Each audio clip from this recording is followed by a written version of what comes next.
Ian, you're very welcome to Galway. Finally, you have made it to the city of the tribes. Despite the volcanic ash. There was no volcanic ash this time. Tell me what happened the last time. Well, it was right in the middle of all that, and I think it was, you know, the day before I was due to fly out, and they said there's going to be no flights tomorrow. And Maureen, who was organising the course, I mean, God bless her, she was saying, well, you could do this, you could do that, you could try the other. But in the end, it didn't happen. So it's nice to have a return trip, I suppose. So Courts, Losses, Galway Arts Festival's game. Absolutely. It's wonderful that you're here. You go around the world and you take your stories and you take the story of your writing life around the world. And do you feel a special affection for Ireland and things Irish?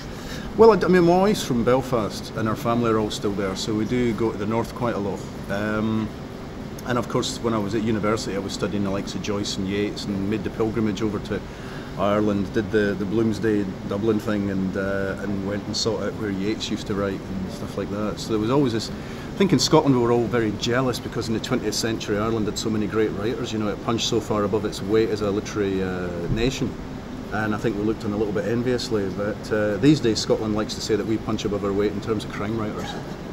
You do too, and there's a theme running through all of your work, and it's a musical theme. Somebody rang a radio program that I do recently, and I had played some music from Scotland, and I said, you know, I said something about your books and your writing and the soundtrack to each book, and the caller said, I hear Rebus before I actually read him, if you know what I mean. That there's a sensation from the music of the characters and the tone of the book. When was the first note of music dropped into your ear? Well, I mean, from a very young age I wanted to be in a rock band. The first things I wrote were song lyrics for a non-existent band called Kaput, of which I was the lead singer. I was Ian Kaput, and that was when I was like 11 or 12, and it was all based on songs by Sweet and T-Rex and Slade. And eventually I was in a band for about 6 months when I was 17, 18. I was in a punk band called the Dancing Pigs, who were Fife's second best punk band after the Skids, but sadly there were only 2 punk bands. And, you know, so there was always that music was going on, but like a lot of crime writers I know, I'm a frustrated rock star, and the closest I can get to it is to drop in lots of musical references into the books. And I do think you can tell a lot about a character from the music they listen to, so it's a shorthand way of telling you quite a lot about Rebus, for example. You know, he listens to Leonard Cohen. This isn't the stuff that a gregarious, outward-going party soul would listen to. So you can hook onto him. The fact that he likes early Rolling Stones over the Beatles means he's probably working class and he grew up at a certain time, just post-war.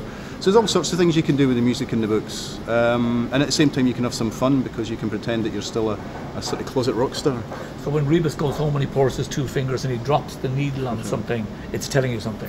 Well, it is, and it is me as well. You know, I mean, I'm a Luddite. I'm going backwards all the time. My wife got me a vinyl record player for Christmas last year that plays 45s. Me too. So suddenly, as well, because I've got a record player that plays only 33s, and I've got another one that plays 45 RPM singles. So I started buying singles again from eBay. So I'm buying stuff from the 60s and 70s. And did you slow them down when you were a young fellow? I remember we used to slow them down to 16 revolutions per minute. That is, lads, just in case you don't know. And if you do that with Pinky and Perky, they just sound boring like ordinary men. Yeah, it's a bit sad. What music is coming out of Scotland that you're listening to these days? I mean, there's a good singer-songwriter thing happening at the moment. There's a Fence Collective who come out of Fife, where I grew up, and they have their own festivals 2 or 3 times a year.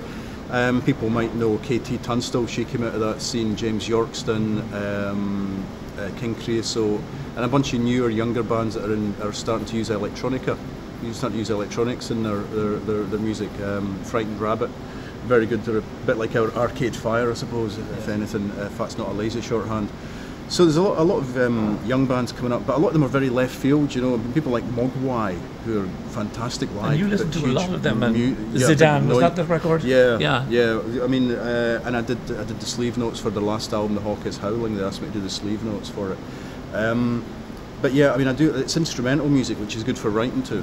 And I turn the volume all the way down, so it's just barely audible, and I listen to a lot of instrumental music. I never write in silence. There's always something playing when I'm writing. Amazing. I worked with John McGahern, the Irish writer, before he died. I made a film with him, and I remember him saying to me that he had to have silence when he was writing, and what he used to do was every day he would write, and he would go into his room, and he would face a wall. He would never face a window. He would always face a wall, and he used to say that he never would, when he would emerge from the room, he didn't know whether he had been there for an hour or 3 hours? Well, that's you've a sonic wash going on. I do, but that's blocking out all the noise. I mean, I live in the middle of the city, so that's blocking out the noise of people coming and going, workmen next door, people driving up and down the street. It just blocks out the everyday world. My office desk does face a wall, a blank wall. It's the only blank bit of wall in the whole office, is the bit, behind the word processor. And if it's going well, you've no idea if you've been writing for 2 hours or 10 hours. And I mean, a good day's a day when you look at your watch and you can't believe, where's the time gone? Fantastic. I've been up here for 10 hours. And you're lost in the book. Absolutely. That's what it's all about. It's about getting lost in a good book. You've given people in the world, across the world, a sensation of Edinburgh and a sensation of what it is to be Scottish. What do you think it is to be a Scot today in 2010? In terms of identity, in terms of your place in the world? It's a really interesting time to be a writer in Scotland, because there's been political upheavals. We've got the nationalists are in power in Scotland in the devolved parliament for the first time, and of course they would like independence, so they're trying to persuade the Scottish people that they could do a good job and that Scotland could go it alone. That's all been shaken up recently by the financial shenanigans, and we're all suddenly worried that maybe we couldn't go it alone because we're very heavily dependent on the financial industry for jobs. So there's this kind of question mark, which is, with devolution, do we want to take it to the next stage? And also with devolution, we started asking ourselves, well, who are we? What makes us different from the English? Why do we need this separate parliament? Why are we a separate people? Are we different philosophically, psychologically? In what ways are we different from our southern neighbours? So there's been an awful lot of questioning and self-questioning, and that's great as a writer because you can start to explore these themes in your novels.